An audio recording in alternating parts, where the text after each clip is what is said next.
Yo, what's going on, y'all? It's A1 Andre coming at y'all with another video today. Now, y'all read the title of this video, so you already know what it's going to be about. And that is, of course, how to help you guys play better defense when it comes to guarding left rights behind screens or left rights in general. Now, before I continue with this video, I'm going to say right now that this is not some secret hack or some secret, sauce or whatever to help you play better defense and stop left rights. So if you came here expecting some type of glitch video, this ain't for y'all, you know what I'm saying? But anyway, all right, now before I get into this video, I'm gonna ask you guys right now that if you're new to hit that subscribe button. I'm trying to get to 5K before January, so if you subscribe, you can help that happen. But anyway, you guys, that's enough with this intro, so let's go and get into the video.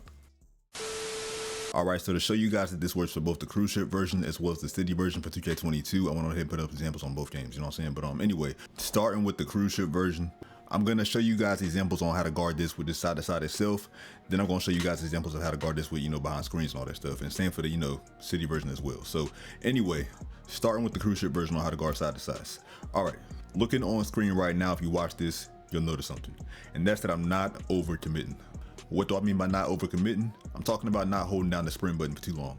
Because when it comes to guarding left rights in 2K22 for the cruise ship version, what I've noticed is a lot of you guys have this habit of holding down the turbo or sprint button as soon as your matchup makes a move. And when you do that, the game punishes you, so as a result, you end up overcommitting. And by overcommitting, I mean that your player ends up not being able to stop from his momentum from holding down the sprint button the whole time. Because here's what a lot of y'all do that I've noticed. You know what I'm saying? Y'all have your matchup on y'all, he makes a move, you react to what he does, because of course you're gonna react, right? So your matchup usually ends up starting off left or right, and then you guys follow, right? Because you react. So let's just say he ends up starting off going left. So he goes left and you follow. A lot of times when you try to follow him, you hold down sprint the whole time, and because you hold down sprint the entire time to keep up with your matchup, he ends up getting the shot off and you go right past him because you got momentum going against you. And that is of course called overcommitting. Now I got two ways to keep you guys from overcommitting for the PS4 version or Xbox One version of 2K22. The first way is to only hold down your sprint button on acceleration. Acceleration only. As soon as your player gets that animation of putting his head down, let it go. Let the sprint button go. Y'all gotta stop holding down the sprint button the whole time. That's hurting y'all a lot when it comes to these side to sides and trying to guard. I'm telling you right now, do not hold down sprint while trying to catch your opponent, because if you do that, you're gonna go right past them every time. And speaking of momentum and sliding and overcommitting, not too long ago I made a video that's on my channel that's called How to Stop Sliding on Defense in NBA 2K22. And in that video I talk about something that's called defensive assist with intense D, and I said putting that down to 15 will help you with sliding and overcommitting and all that stuff. So after this video, if you want to watch that one, you can. But anyway, back to what I was saying. Now the first way, like I said, is by not overcommitting, and the second way is not spamming L2 the whole time. That's another thing that y'all gotta stop doing. Y'all gotta stop relying on L2 the entire time, because just like overcommitting will make you go past your opponent, holding L2 will make you not get close enough to your opponent. Because some of you guys also have this habit of holding down L2, which makes it to where you cannot get close enough to your matchup. And what L2 is supposed to do, to my knowledge in 2K22, is make your player sit down a little bit lower on defense. And when your player sits down a little bit lower, he can't move laterally nor horizontally as quickly. To my knowledge, L2 makes your player play a little bit more aggressively on defense. So holding down your L2 button will make it harder to catch up to your opponent if you hold it down too long. Now, I only advise you guys to use L2 if you're playing the sides and hedging on the sides. Only use L2 when you're right on your opponent's side, because that way it's gonna make it harder for them to turn and go the other way. All right, now that's the first two ways to help you stop side to sides without screens. And now I'm gonna tell y'all how to stop side to sides with screens. And I'm gonna say right now, by the way, that if you guys don't have a squad, or if you do have a squad, it doesn't matter, because whether or not you have a squad, or whether or not you're playing in a squad, I should say, it doesn't matter, because you still have a mouthpiece. Just communicate with your teammates. It's that simple. Just communicate with your teammates. All right, so now with the screens. And I'm gonna say again, some of y'all probably already know how to stop this with screens, but I am aware, as I'll show examples on screen, that there are a lot of guys that don't know how to guard side to sides behind screens. It amazes me how goofy they is, but for whatever reason, they're just drunk. I don't know. But anyway, looking on screen right now, as you can see, I'm trying to play the sides. I'm trying to get my big to play one side. I play the other side. And also keep in mind, this is the PS4 Xbox One version of the cruise ship for 2K22. So because of that, a lot of times when I play on this game, for some reason, IQ just is not there with my teammates, because I'm playing with randoms. On top of that, a lot of times the randoms are young kids. So, I'm not saying it's y'all watching, but some kids on, PS4, Xbox One version don't have IQ like that. Kids ages 7 to like 15. You know what I'm saying? But anyway, looking on screen right now, got a freeze frame. Look, I'm playing the left side. My teammate's supposed to be playing the right side. Now, I gotta add, this is a random. This is not somebody I know. This is not my squad member, nothing like that. You know what I'm saying? This is a random. So I told him, I said, play the right side, I'll play the left against this side to side guy so that we can stop him. Keep in mind, this is PS4 Xbox One version. So a lot of times we play randoms on this game for whatever reason, IQ ain't there. Even though I told him this, he started off correctly, but then abandoned the whole mission. So as a result, you're gonna see what happens. This drunk teammate of mine ends up running into me for whatever reason instead of staying right. And had he stayed on the right side, then the side-to-side opponent would have had two options: either pass to the corner or pass to the paint.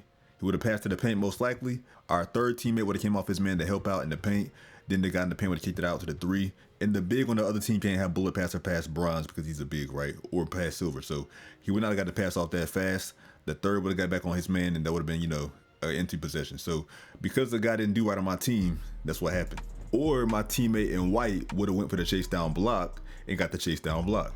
Luckily, the side-to-sider was a goofy, so he didn't think to pass the ball, and instead took a shot and missed. But now I'm going to show y'all what it should look like on the PS5 Xbox Series X version of the game, because for some reason, the randoms I play with on that game is just smarter for whatever. Anyway, let's get into it. So look on screen right now.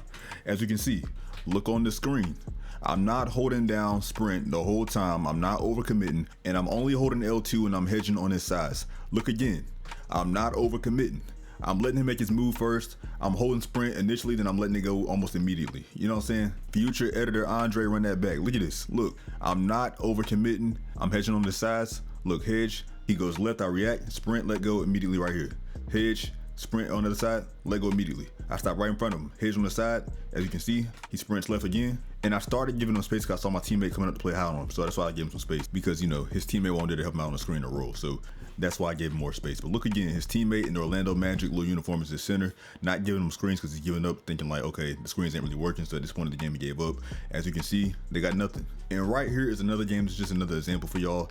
This is the thing I see a lot of y'all do in this game, you know, in terms of threes. Y'all sit here, if y'all big man especially, this is for y'all big man right here. Do not do this if you're a big man in 2K22. Big man, are y'all listening? Okay, do not sit paint if somebody on the other team is a left righter.